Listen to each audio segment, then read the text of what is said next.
one. Hi, everyone. We're from Group 11.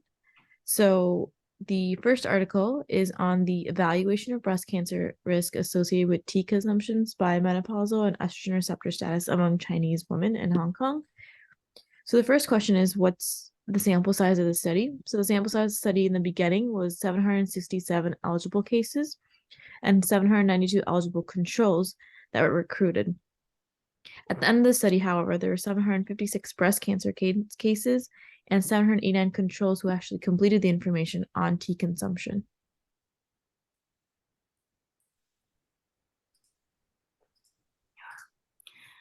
So to explain the sampling method used in this study, when we selected for patients with newly diagnosed breast cancer, this was a type of purposive sampling. Then for the selection of the control patients, we firstly used random selection within the same hospital that the breast cancer patients were selected from. And then, these were then, we then used stratified sampling to make sure that the control population matched the newly diagnosed breast cancer patients in terms of age.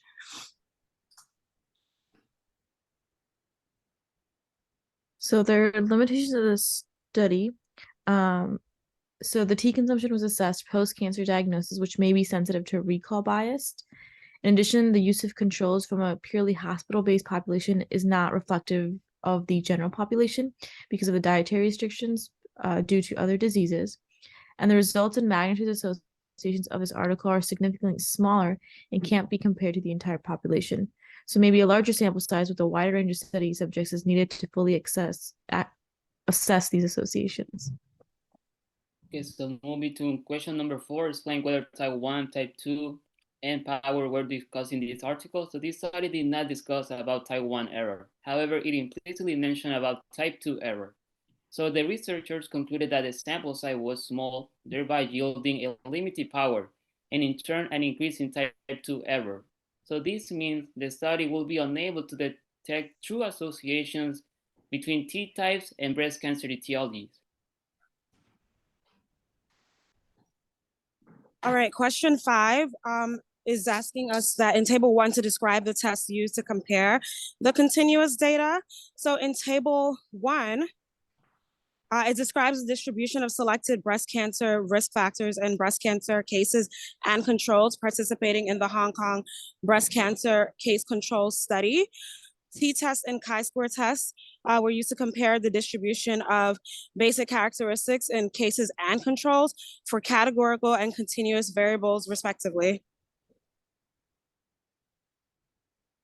In question 6, it asks us if there's any statistical comparison made between 3 independent groups. And in terms of the groups of comparison, non-tea drinkers versus tea drinkers of various categories with ER-positive, ER-negative breast cancer, and premenopausal versus postmenopausal women. I do not believe there was a comparison made there, but there are some statistically significant risk factors, such as age at interview, age of menarche, age at birth, BMI, parity, and first-degree family member with cancer history. And although there were multiple categories of comparison, post hoc analysis was not performed. So Article 2 talks about the association of sedentary behavior and metabolic syndrome. And question 1 asks the sample size of the study. So 970 adults in 5 basic health units. What's the sample size? 194 in each basic health units.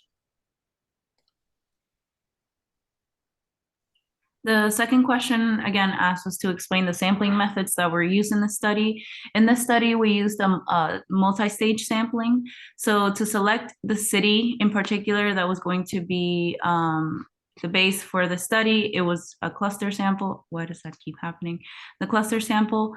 And then in selecting the actual sites that were going to be used for the study, it was in particular going to be BHUs. These were cluster samples, and they picked 17 basic healthcare units, and no other clinics or hospitals were used in this case. Then from those 17 BHUs, 5 were selected in a method of clustering as well, to utilize just the areas themselves, like they were the largest BHUs. And then from there, 194 randomly selected patients were taken from each regional institution. Then the patients were then selected meeting the inclusion criteria. So in this case, the selection was purposive sampling. So question 3, limitations about the sample size. So one of the primary limitations was that the fact that it was a cross-sectional study. So it's hard to assess for a cause-effect relationship. And also these studies can't be generalized because of the sample size and the specific population that was studied, in this case, adults from Brazilian NHS. The study was also not able to examine diet as an influence. And so it couldn't be controlled in this analysis. And also the self-reported TV viewing time and PA is considered a limitation because of reporting bias and possible misclassifications, which could result in overestimation or underestimation of the association of TV viewing and metabolic syndrome. So for question 4, it wants us to explain whether type 1 alpha error or type 2 beta error and power are discussed. In regards to type 1 error, there was a percent of false positives, and in type 2 error, there was a percent of false negatives. So yes, as the power of a binary hypothesis test is the probability that the test correctly rejects the null hypothesis. So a larger sample size would equal an increase in power.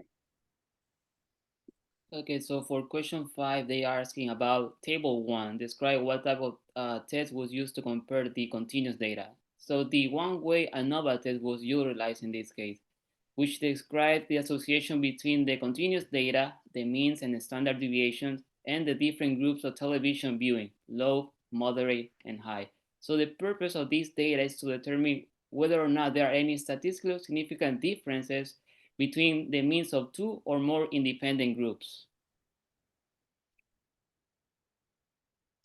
Question 6 asks, has any statistical comparison been made in 3 independent groups? If so, describe whether post hoc analysis has been done. Interpret results if post hoc analysis has been done.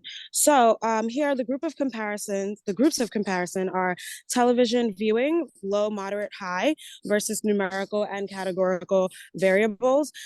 Analysis of variance one-way ANOVA was used for the comparisons between groups of TV viewing. Categorical variables were expressed as rates and compared by the chi-square test. 3 multivariable models were created to adjust analyses by age, sex, economic status, smoking, physical activity, BMI, history of arrhythmia, and myocardial infarction. So statistically significant risk factors include high frequency of TV viewing, which was reported by 21.6% of the participants. It had an association with age, economic status, hypertension, metabolic syndrome, male sex, and lower physical activity. When further analyzing the association between metabolic syndrome and TV viewing in 3 multivariable models, moderate TV viewing had 49% higher likelihood of having metabolic syndrome when compared with low TV viewing group, even after adjustments for age, sex, economic status, smoking, and physical activity.